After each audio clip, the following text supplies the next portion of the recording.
আজি ১৮ জুন। ৩ বছৰৰ আগতে আজিৰ দিনটোতেই চৰাইদেউ জিলা কৃষি বিভাগত যোগদান কৰিছিলোঁ। বহুত আশা আৰু এক নতুনত্বক আঁকোৱালি লৈ আৰম্ভ হৈছিল মিডিয়া বিশেষজ্ঞৰ যাত্ৰা।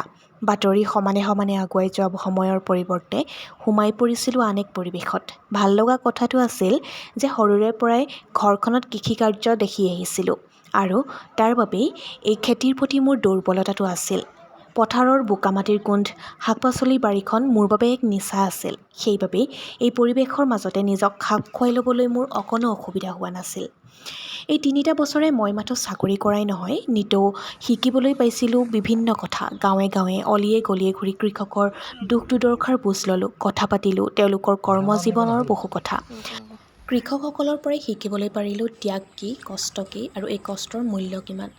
জীৱনটোত কেনেকৈ সুখী হ'ব পাৰি, উচ্চাকাংক্ষাৰ অবিহনেও কেনেকৈ সুখী হৈ থাকিব পাৰি। বাৰীৰ পৰা ছিঙি অনা পাচলিকেইটাৰ লগত ভাতমুঠি খাই কিমান সুখী হৈ পৰে সেয়া মই লিখি শেষ কৰিব নোৱাৰোঁ।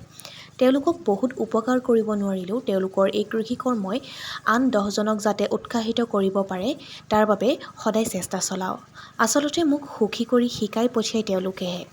আনৰ পৰা বিশেষ একো আশা নকৰাকৈ কৰ্ম কৰি যোৱা, খেতিৰ বাবে কৰা সাধনা, মূৰৰ ঘাম মাটিত পেলাই কৰা আৰু তাৰ পাছতো যি উদাৰতা, মৰম দেখুৱায় সেইখিনিৰ বাবেই বহু প্ৰত্যাহ্বানৰ হতাশাৰ মাজতো পুনৰ কাম কৰিবলৈ সাহস দিয়ে।